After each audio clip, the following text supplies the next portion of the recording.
Welcome back to the Thermo Diet Podcast. I'm your host, Jayton Miller, and today I have a very special guest on, Mr. Matt Blackburn. He's an independent research and health enthusiast. He had a little bit of some audio issues, but it's very good information, so just bear with it, and I think you'll get a lot from it. So let's do it. Matt, how's it doing? Doing great, Jayton. Thanks so much for this opportunity to come on. I'm really excited. Definitely. So, for those of you for the listeners who might not know who Matt Blackburn is, could you kind of give them a brief background of who you are and where you came from?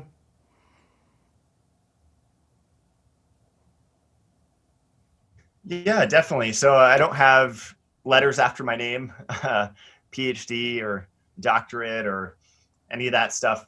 I do listen to people that have those behind their name, but I don't, think they know it all just because of that. So I did have a lot of schooling, went to college, community college for many years, switched majors multiple times.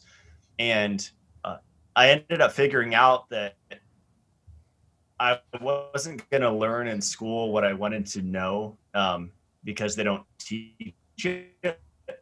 And it's very just basic, similar to what's shared in the alternative health community. It's very just surface level information. And I don't find a lot of people digging deeper or being humble enough to admit that they're wrong, like I have done with omega-3s, and connect the dots in different innovative ways. And so all that to say that I've learned most of what I know through failure. And I started experimenting with nutrition and alternative health protocols in 2010. And for the last 10 years, I've just been trying different things, different diets. I don't diet anymore. Different protocols, detox protocols, health devices, really underground, what you would call biohacking tech, and just experimenting like crazy, and spent a lot of money,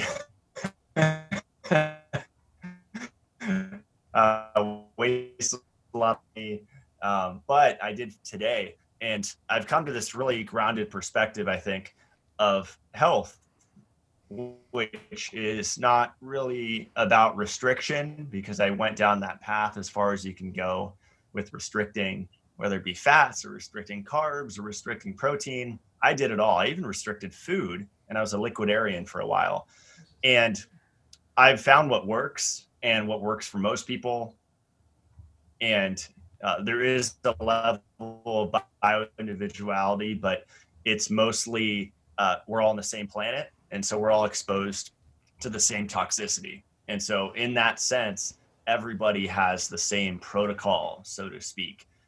And what I mean by that is iron overload, taking care of that, calcification, taking care of that, PUFA poisoning, lipofuscin, fibrosis. Generally, every single person on the globe has those issues going on. Definitely. I mean, especially whenever you zoom in on the mammalian cell, I mean, it's the exact same cell. So I don't think a lot of people put that together. Yeah.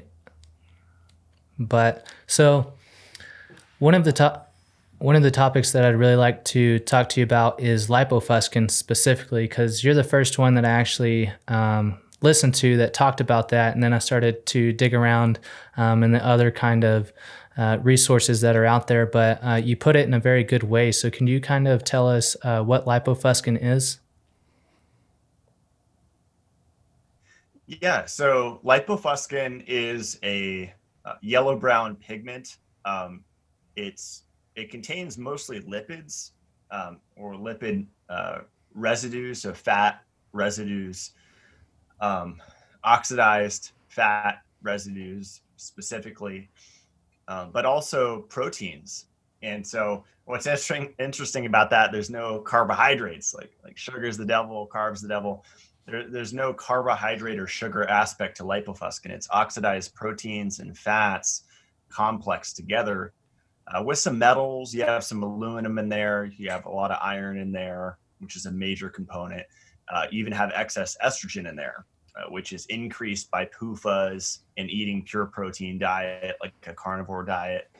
And these pigments accumulate mostly in the liver, the heart, and the brain, but they'll be found everywhere throughout the body. The kidneys, the adrenals, the nerve cells, the skeletal muscle, everywhere. And my friend Adam Bergstrom calls it the omega-3 barcode. So if you look at an elderly person, you'll see on their forehead, a place that gets exposed to a lot of sun, on their forearms, especially on their hands. And everybody's seen it. We've just never made the connection to that word lipofuscin, but that's literally what it is. And they're often called age spots, liver spots, ceroid pigment. And there's all these nuances, and people will say they're slightly different things. And that people always ask, are moles lipofuscin? And is this spot lipofuscin? It could really go into any area of your body. And so can a mole contain lipofuscin? Probably. And what's interesting is there's not really a book on it.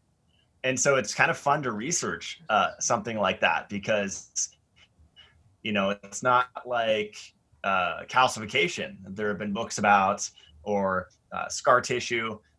This is something where it's like the Wild West, where you're looking at clinical research and trying to connect the dots.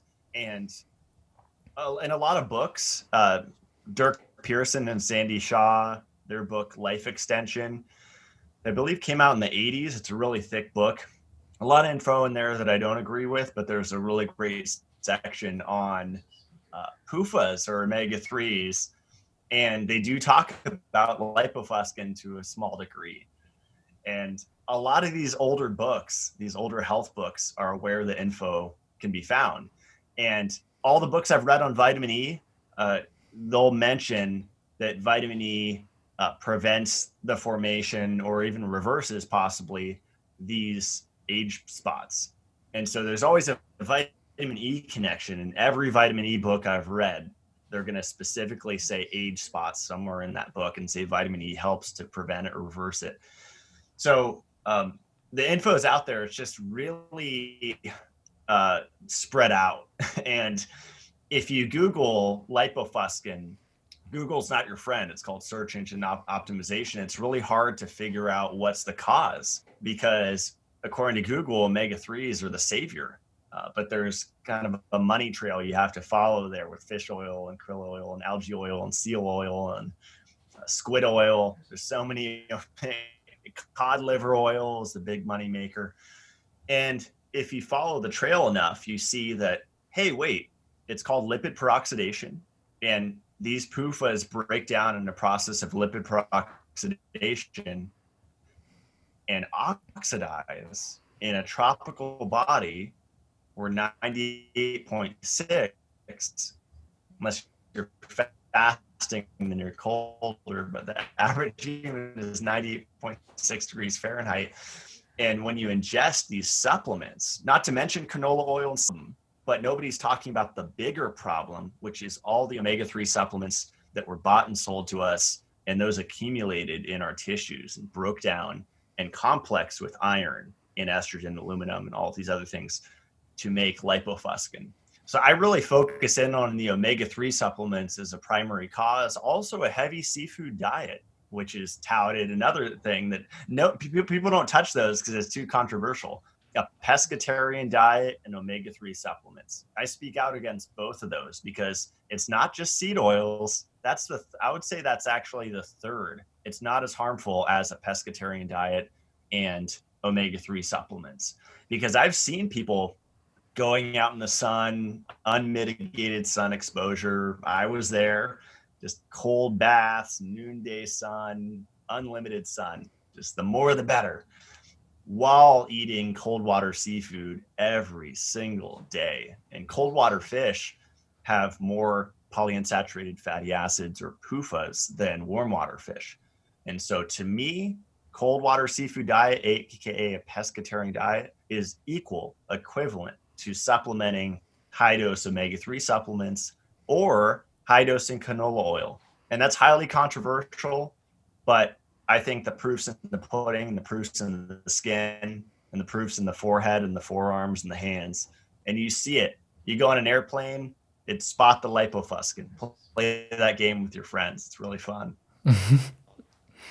So, what does lipofuscin actually do whenever it begins to cause these issues? Like, what's actually happening and why is it actually a bad thing?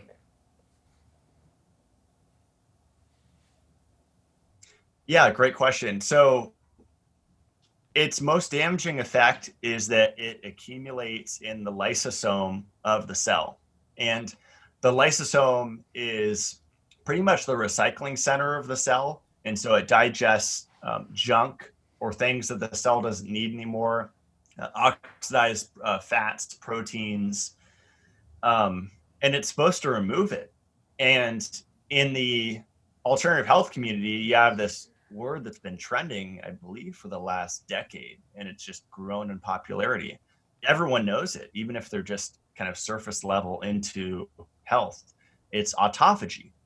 But guess what? Autophagy is impossible with lipofuscin present in the lysosome of the cell. And it primarily accumulates in non-dividing cells. And so those are supposedly the heart and the brain. These are cells that cannot divide. And that is kind of scary because those are extremely important systems of the body. I mean, the heart goes, you have heart failure, you have a heart attack, heart disease, all of these different issues. The brain goes, you have Alzheimer's, you have dementia, Parkinson's, all sorts of diseases. I mean, if the brain goes, all of your hormones go, and then goodbye, good night, you're done. So just the fact that it's targeting those areas is a huge problem in itself. We could just even talk about the brain, not even the heart. That's like the master supercomputer. And if it's shutting parts of your brain cells, then that is a huge issue, because what happens is it just fills up the lysosome 40, 50%, and it's just garbage. It's actually crowding out the enzymatic activity in the lysosome, because it's these enzymes that digest the oxidized proteins and fats that are supposed to be excreted out. And so if it's full of lipofuscin in there, the enzymes can't do their job. There's way less of them. And autophagy will slow to a screeching halt. I don't know if it'll stop 100%. From my research, I don't believe that's the case, but it'll go down to 90% inefficiency, to where it's only 10% kind of operational or less. And so, the lysosome filling with lipofuscin causes a cascade of effects. The lysosomes will spill enzymes into the cytoplasm, and that triggers apoptosis or programmed cell death, which is a huge issue. If the excess iron that we're getting from guzzling spring water or bathing in tap water or eating heavy amounts of vegetables that are grown under acid rain and all of these, the NPK fertilizer and all of the issues, the iron fortified foods. There's so many ways that iron is coming into our bodies. The cereal that we all grew up with, I grew up with Honey Nut Cheerios and Lucky Charms. 1 cup of that cereal is an insane amount of iron. It's like 30, 40 milligrams. We only need 1 per day. And so just like the PUFA accumulation, the iron accumulation has been done over a lifetime. And you have to bleed a lot to get rid of it. And menstruation in women is not enough. And most people have not donated enough to dump that iron. And so lipofuscin, if you want to simplify it, it's mainly a problem of 3 things: PUFA, excess iron, excess estrogen. And estrogen is a stress hormone, which everyone's under extreme stress, especially if you're into alternative health, because you're extreme and you're trying things and you're constantly detoxing and you're just push, over exercising. So mostly everyone has excess estrogen, and they're not balancing their metabolism with carbohydrates. So those three things, to simplify it, lipofuscin are caused by excess PUFAs, iron, and estrogen. And we could throw aluminum in there. Aluminum will cause it to spread. It's like giving it firepower. But lipofuscin will damage the telomeres. It'll reduce the redox potential. It'll damage chromosomes, nuclear envelopes, which holds the DNA. It'll damage the mitochondria directly. And it's really a key measure of aging. And so people have used these. I remember using machine back in the day, and I was, I think, 25 at the time. And the practitioner said, Matt, you're 18 years old biologically. And looking back, I think that was BS, because that's when I was the most lost. I was taking omega-3s. I was on a high PUFA diet. So I don't know if that's accurate, but I don't think you really need a machine to measure how old you are biologically. You take your clothes off and you look in the mirror and you see how many age spots you have. And even if you don't have them on the skin, it doesn't mean you don't have them inside of you. But if you can see them on your skin, you have a long way to go. And a lot of the time, these aren't just conventional people. These are alternative health people. And you look at these brain docs, all of the brain docs at the clinics, and they're often in the omega-3 market, and they have a product to sell that's omega-3, or they're recommending a high seafood diet. The proof is there. And they're usually balding, receding hairline. These things go together, like hair loss, balding, thinning of hair, any hair issue. This is an epidemic right now. Forget COVID. Hair loss, I get questions on every day from males. And I don't think they all did testosterone therapy or hormone therapy. They're like, Matt, how do I get my hair back? And I say, well, look at PUFAs, look at lipofuscin. And that really causes hair loss. And that's evident. You'll see the spots and the hair just falling back. And usually they get a bald patch, like the older guys right in the center of their head there. Mm-hmm. Yeah. So there's kind of three things that I have kind of talking through that. The first question is, do you know the biochemistry of it? So is there like a certain amount of magnetism that's happening between the iron, the PUFA, and the estrogen? I'm not sure if magnetism is involved. I guess that would make sense. It is a form of cross-linking. And so we've often heard of advanced glycation end products or advanced glycation end product related inflammatory fibrosis. And that's the cross-linking of supposedly sugars and proteins. But nobody talks about the fact that fats and proteins cross-link more than 20 times better or faster. And so, again, it's really not carbohydrates that is the issue. It is more of the unsaturated fats.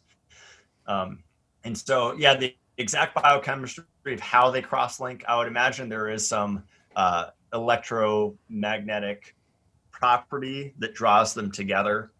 That's definitely the case with metals, monovalent or divalent metals. There's that electronegativity that differs between them. But yeah, I'm not sure the exact mechanism, but it is a fact that they are definitely attracted to each other. And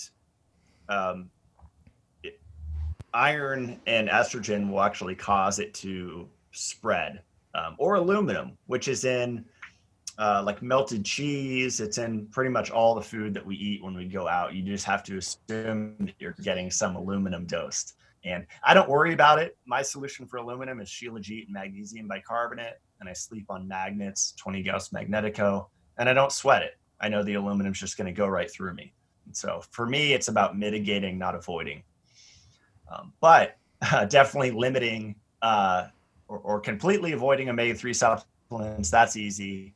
Limiting seafood consumption, that's easy. And of course, seed oils. But yeah, that's a good question about how they attract to each other. I've never seen that in the research. I don't think there's a lot of money being thrown at this because I believe it's the root cause of disease, similar to calcification and lipofuscin, because you're really shutting down the ability of the cell to generate energy. Because that's what happens when you start to shut down the recycling center of the cell. I mean, apoptosis, cell death, that's the beginning of the end. And in another interview, I actually talked about, if someone wants to explore it, there's a graph that's really good on legendarypharma.com / ferberchart.pdf. And it's a really large chart. I actually just got, my girlfriend gave me a huge printout that's on my wall right here in the office. That's the whole thing. And it's the systems biology of human aging. So this guy pretty much drew it out in a chart with lines connecting everything of how it's connected. And it actually starts, the number one is the lysosome. And he goes through it, that, you know, all the lines connecting, lysosomes go to macroautophagy, and that connects to different things. And there's some things I don't agree with, but I don't think anyone has the whole picture. He's a fan of niacin and NAD and I think resveratrol and intermittent fasting. And it's funny because to me, all those things make this situation worse. And so it's kind of like taking an inventory of what supplements you're taking and realizing that some could be damaging you. And most people, I mean, in the alternative health community especially, they're taking a multi-mineral supplement that has iron in it. That's insane. Mm-hmm. And they're taking a poof on top of it. People are supplementing things that are causing lipofuscin. Forget the diet, forget the nutrition, forget the UV and all the other, and the sunscreen with metals in it and all the other issues that people talk about. The supplements people are taking are toxic. And to me, that's the biggest contributor to it. And maybe they're eating salmon 3 times a week because they think it's good for their brain health when it's actually harming their brain. Yeah. No, that makes a lot of sense. And then whenever it comes to the hair follicle, the inability to properly produce ATP at the hair follicle is going to lead to that hair loss immediately. Yeah. And Danny Roddy, a colleague of mine, I've had him on my podcast. He has a book on hair loss called Hair Like a Fox. Mm-hmm. And he's been studying hair loss for years. And he has a theory that increased prolactin is as a primary cause of it, which is like a stress hormone. And I think there's multiple aspects going on here. And he says that as well with hair loss, but it's largely a hormonal issue. So likely a drop in testosterone, in the master steroid hormones, pregnenolone, progesterone, DHEA, and testosterone. And guess where all those hormones are made? Well, you have the anterior pituitary gland, you have the pituitary, you have the hypothalamus, and these pump out hormones, pineal gland, of course, and these get lipofuscin, you know, because they're in the brain, so they're going to get that accumulation. And one thing I didn't mention is that for every spot you see on the skin, there's 10 to 100,000 beneath the surface. And so that's just a sign without getting any test, because people are obsessed with getting blood tests. I would say before getting a blood test, see if you have these spots and work on that first, because that's probably the primary cause of your symptoms. So whenever it comes to trying to reverse lipofuscin, are there specific strategies that you found most useful? You mentioned vitamin E. Do you usually take that internally or do you take it topically as well? You can do either. I believe that internally is better because it's systemic. And since we're talking about a fat-soluble vitamin, we're talking about the liver. And so the liver will store vitamins A, D, E, and K. When you take those supplements, 90% of those are absorbed by your liver, and the liver holds on to it. And if you take enough, like I'm taking megadoses, not of A and D, I get that from food, but of E and K, which are neglected, especially K2 menaquinone 7 or MK7. I take those in high dose, and that way I'm actually able to get it past the liver throughout the body. And that's where the true benefit lies. But most people's livers are hammered because they think, like I did for years, doing hundreds of coffee enemas is all you need, or taking liver herbs is all you need. And of course, always combined with fasting, which the liver hates that. It's not giving the liver a break. The liver needs glycogen or storage sugar to perform its 500 functions. The foremost of which perhaps is converting inactive thyroid hormone T4 to active thyroid hormone T3, which is a hormone that's found throughout every cell in your entire body. And like magnesium, it's required to make ATP or cellular energy. And that is hugely neglected. And so there's a whole bioenergetic metabolism piece to this lipofuscin thing, because the people that are intermittent fasting, and I did it, 1 hour eating window, that's insane. 4 hour eating window, 8 hour eating window. We only need to fast when we sleep, in my opinion. That's plenty of time. You don't need to force it. God didn't screw up when he made our body. It was designed perfectly to perform autophagy for 8 or 9 or 10 hours while we sleep. We don't need to extend that. When we extend it, we cause an increase of cortisol and adrenaline, which will break down muscle and adipose tissue. And that makes the lipofuscin situation worse, because when you break down the fat tissue while your body's starving and is trying to get sugar, because you're not giving it the primary fuel of the body, which is sugar or carbohydrate, then it will release free fatty acids or liberate them from the adipose tissue. And your mitochondria will try to use those free fatty acids to generate energy. And while it's doing that, the mitochondria is breaking down because it's not designed to do that. You use 50% more water in that process, and you generate 50% less carbon dioxide. And that is the beginning of the end for the entire cellular structure, let alone the mitochondria. And that's very stressful. And you have increased reactive oxygen species, or ROS. And there's a interplay with lipofuscin and hydrogen peroxide, which is a substance that our body makes, and it'll make the hydroxyl radical. And the hydroxyl radical is one of those ooga booga, scary, hardcore free radicals that's very strong, very damaging, similar to peroxynitrite that's formed from non-native EMF. And peroxynitrite and hydroxyl are equally harmful. Those are like the most harmful. And most people have both because they don't turn off their Wi-Fi at night. They're living in a city, period. They have their cell phone in their pocket. They have it on their groin when they're driving. I see that all the time. And they have this POOF issue.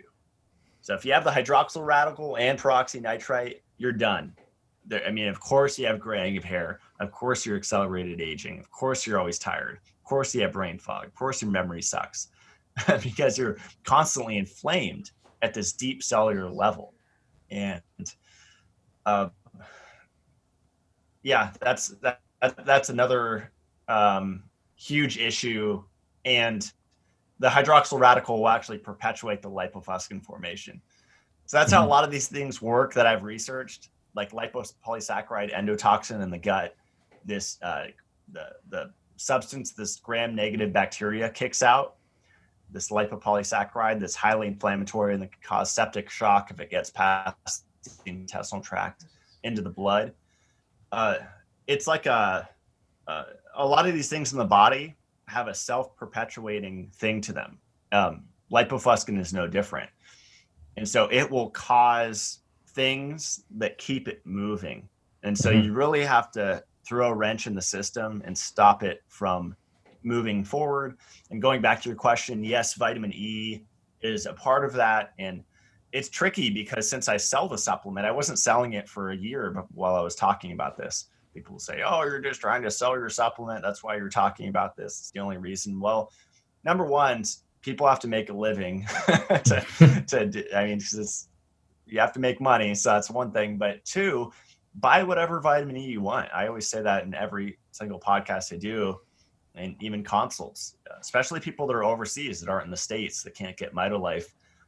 I just recommend getting soy-free, because if you go in like a CVS or a Walgreens or whatever store like that, Walmart, a lot of those supplements are going to be in a soybean oil base, the vitamin E. And while there will still be some benefit, you're using a lot of that vitamin E to neutralize the PUFA in the supplement itself.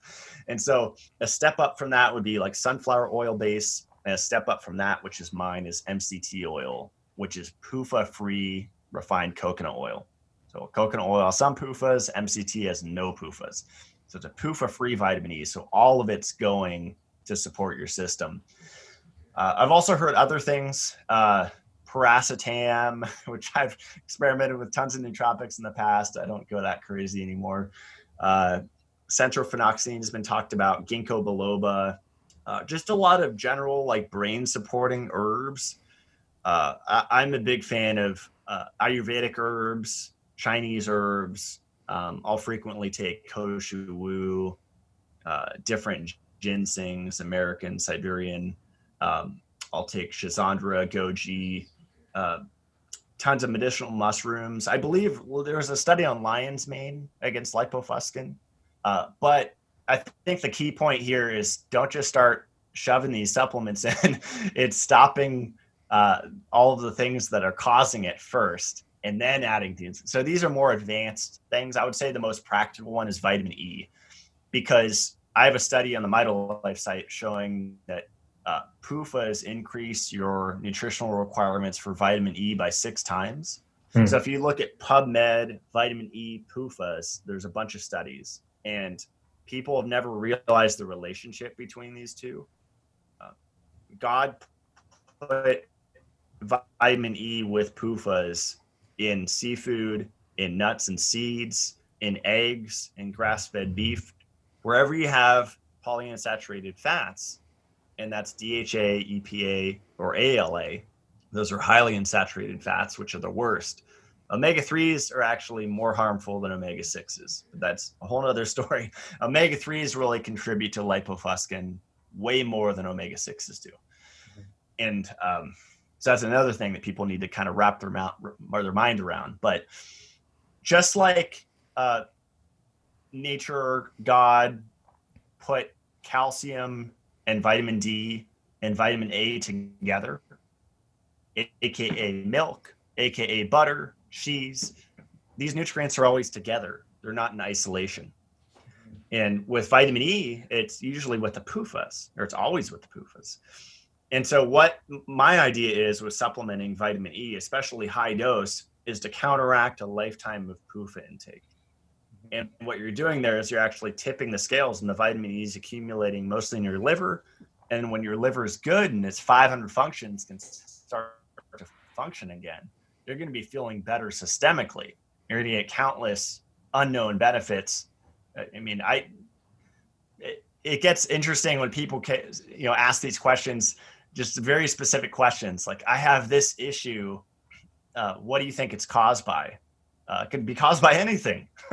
But how about we focus on the liver so we don't go shooting in the dark and trying to say, oh, supplement this, supplement this, supplement this. It's like, let's just focus on liver health, because that's 500 functions. That's a major organ. And people are drinking alcohol in excess. They're doing PUFAs in excess. They're fasting. These are all things that harm the liver. So if we reverse all of those things and reduce the endotoxin load, then there could be then we're actually making huge progress. And usually it shows up in the skin. Like when I started high dosing E, I had a really, really bad acne for about a month, and then it got better. And so a lot of people are concerned with, acne and rashes and eczema, which I've dealt with my entire life. And there's a huge PUFA connection there with the skin. That's actually what makes sunlight damaging, is the PUFA that's stored in your tissues. And so if you're concerned about melanomas and skin cancers and photo damage and wrinkles, I would say limit the sun. You don't want to be cooking like a lobster all day long. That's recommended in the alternative health community. More the better. I don't believe that. There's a certain dose, and that's all you need. And now I'd say cover up with clothes. But if you take vitamin E before you go out, you'll get a benefit. Or if you take vitamin E and do red light therapy before you go out, or get morning and late afternoon sun, either one, that red light and the vitamin E really protects the cells from UV damage. Do you notice that saturated fatty acids have a protective mechanism there as well? Absolutely. Yeah, I discovered that years ago after I was raw vegan for about 4 years, and I started to eat quite a lot of butter and grass-fed beef and milk, raw milk.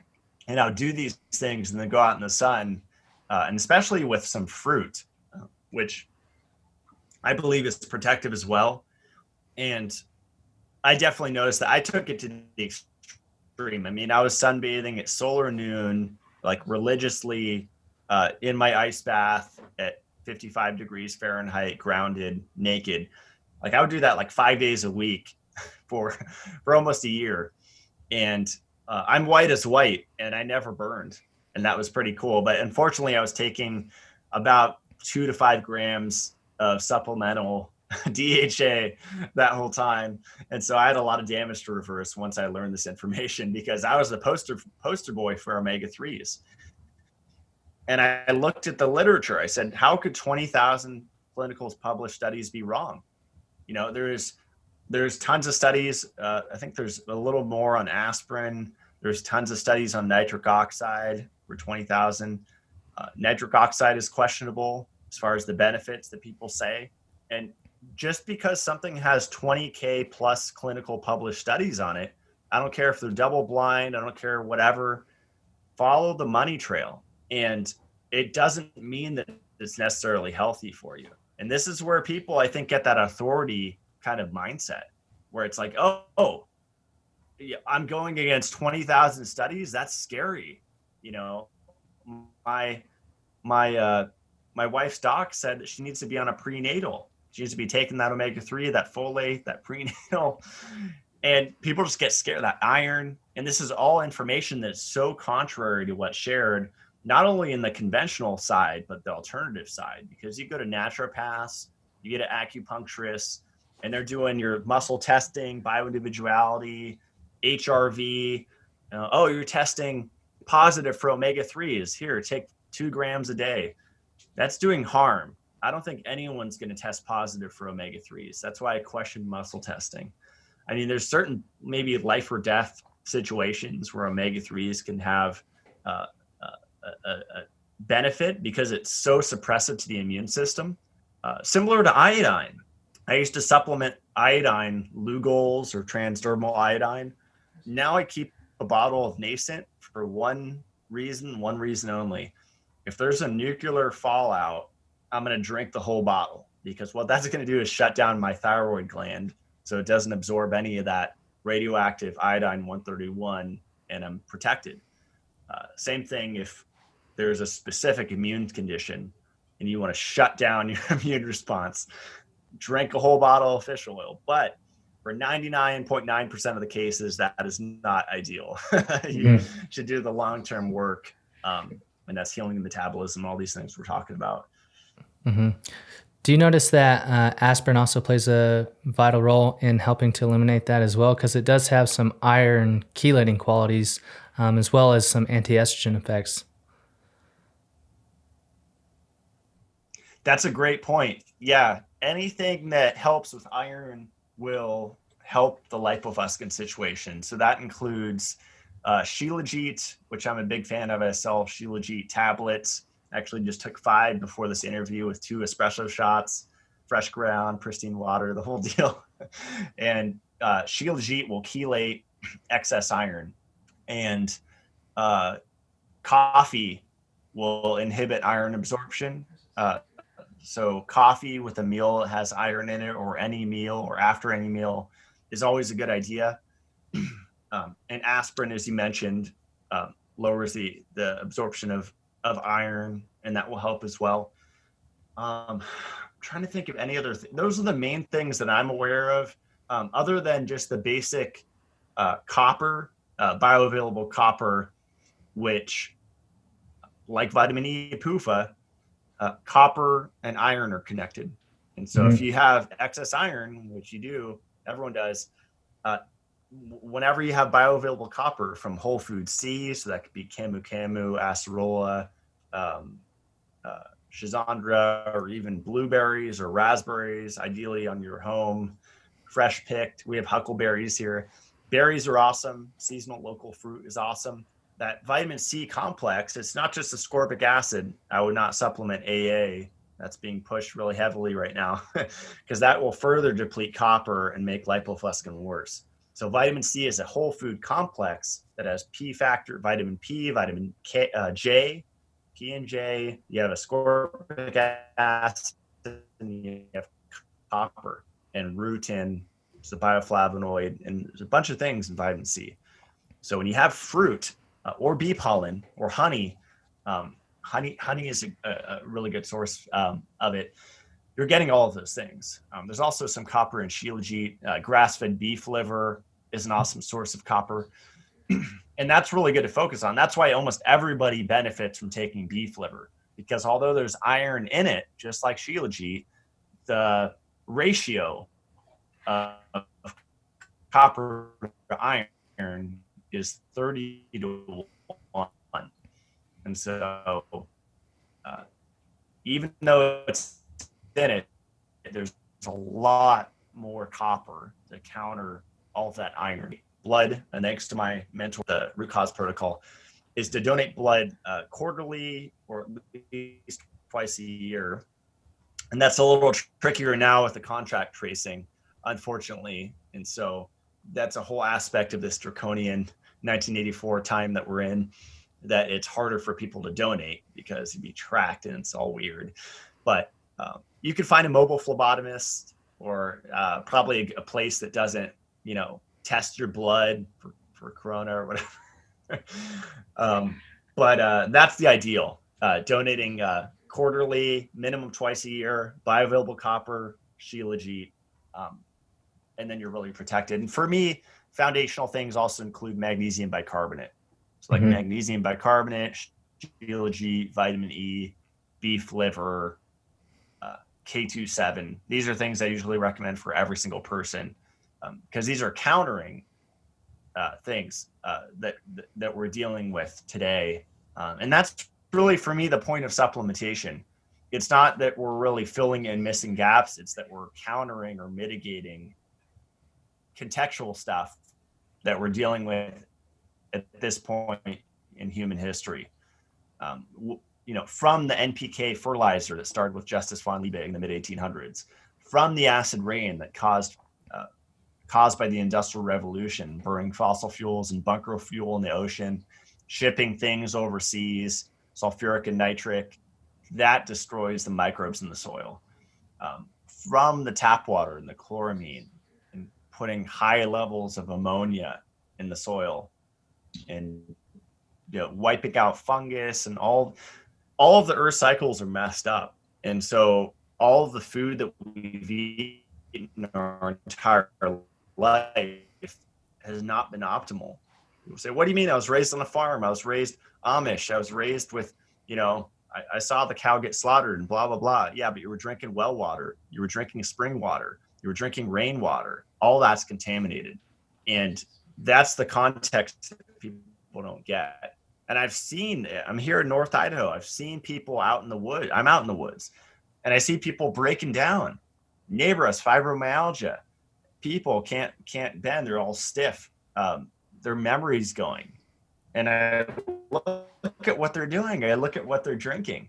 So just because people aren't in the city doesn't mean they aren't breaking down. That's like key. And we really want more time here to spend with our loved ones, our family, and our friends. And I think this kind of death wish that people get is because they're always in pain, because they're full of lipofuscin calcification, and fibrosis. And so they just want to check out. They're like, oh, I'm ready to retire. I'm ready to die because this is just painful being here. It's not supposed to be that way. You got worked by the system. And so you have to kind of see where these things are coming from.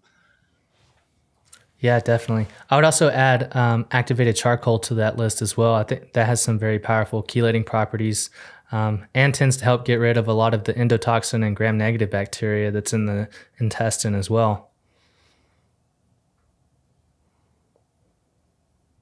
Yeah, that's a really affordable way to do it. That has a very similar effect to the raw carrot salad as well. I tend to go more towards Shilajit just because it's a little more natural, but I understand if someone is on a budget. I'm a big fan of just start where you can. I mean, that's my story. I started when I was living with my parents, working minimum wage, making $8 an hour at Sport Chalet, and just doing what I can, buying whatever supplements I can. Unfortunately, I was going through 2 jars of raw almond butter a week because I was on the almond butter raw vegan diet. And there's people now that have done that, and now they have colitis or they got Crohn's disease and all these inflammatory intestinal diseases. I think it was largely caused by the PUFAs. Forget they talk about mycotoxins or what's the aflatoxins in peanut butter and all that. I really think with peanuts and almonds and all these nut butters and macadamia nut butter and that whole culture, it's the PUFAs that's really damaging the intestinal tract. Definitely, 100%. Well, Matt, I really appreciate you being on here. You're filled with knowledge. Everybody who hasn't followed him on social media, make sure to go give him a follow and check out all of his stuff. He gives out a lot of really good information on there. And I look forward to getting you on here again sometime. That'd be a lot of fun. Yeah, I'm constantly researching, and I'm sure I'll have something new to share the next time. So this was awesome. Thanks so much for the opportunity, Jayton. Definitely. Well, I hope you have a good one, and we'll talk soon. Thanks again for listening to the Thermo Diet Podcast. Make sure if you haven't already to hit the like button, subscribe, and leave us a review. It helps us out a ton.